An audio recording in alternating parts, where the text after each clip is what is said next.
always want to start with our customers. We're building off a history, a proud history, that starts with companies that are industry leading. And for us to be able to serve them and empower them and enable them to do what they want to accomplish, that's where it all starts. What makes it exciting with respect to our company and the launch of TOGA technology is our platform. We've been behind the scenes for a long time, serving as the backbone of life cycle services for some of the major companies that you'd know by first name.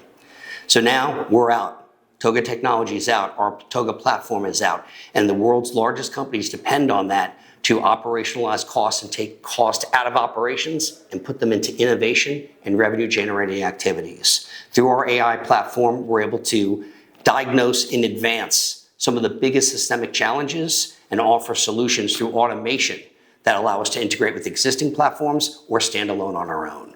With respect to our sales team, we just finished our sales summit. What's most exciting is they see the vision of the company, as do our customers. The people behind the scenes that aren't in front of our customers, they now met a high-performance sales organization that's driven by leading KPIs, not lag KPIs. We want to know the health of our business in advance, and our customers actually do too. During the instability of our industry, now more than ever, predictable results are important, both for our customers and for our company. And thankfully, all the constituents are rallying around that. I have the good fortune to serve on advisory boards in our industry. In addition, I meet with our top customers on a regular basis. They're standing one-on-ones with members of the C-suite.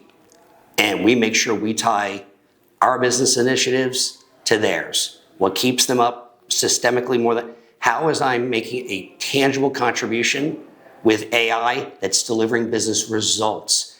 AI has been 3 years of talk. Where's the actual business outcomes? Where's the value add? Where's the optimization? Optimization right now is critical. Employee productivity for those who still remain in those critical roles, you have to be more productive, now more than ever. And so for us, knowing that our customers come to us and allow us to collaborate with them for customized solutions as well as industry standing solutions, allows me to know that every interaction I have with a customer, we're moving the needle.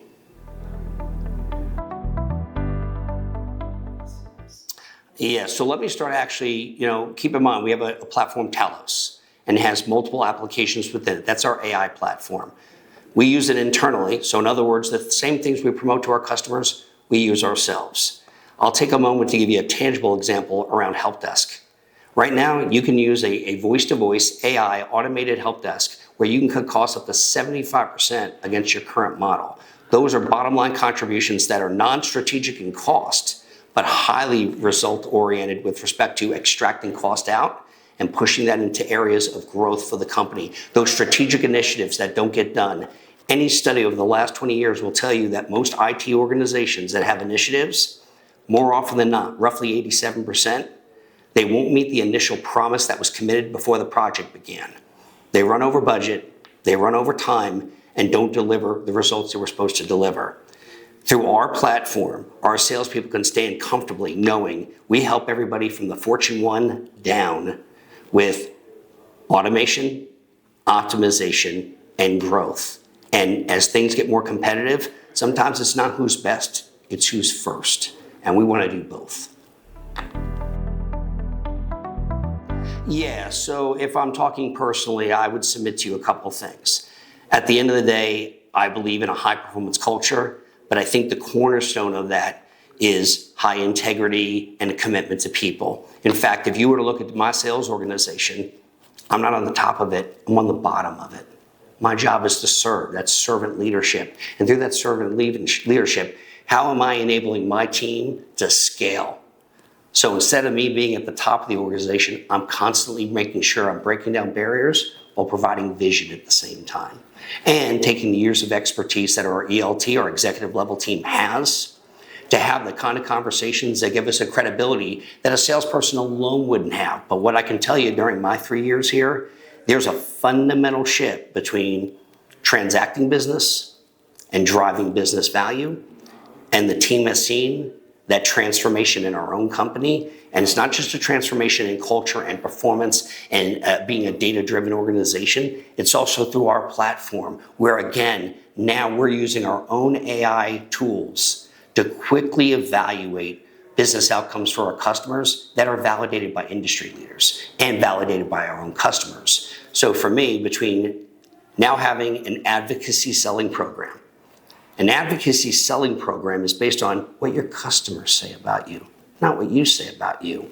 The best sales organizations actually have that advocacy selling. So you go from new logo acquisition all the way down the journey to high levels of customer satisfaction, more repeatable business with that client. You're increasing share of wallet, which is good for us and frankly, good for the customer. You'd say, well, that sounds a little selfish. Let's unpack that.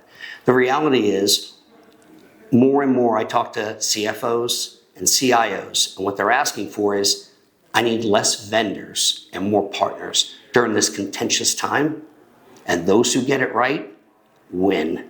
I look forward to winning with our team, and our customers continue to tell us we're doing things right, and that's the 360 validation that separates the average from the exceptional.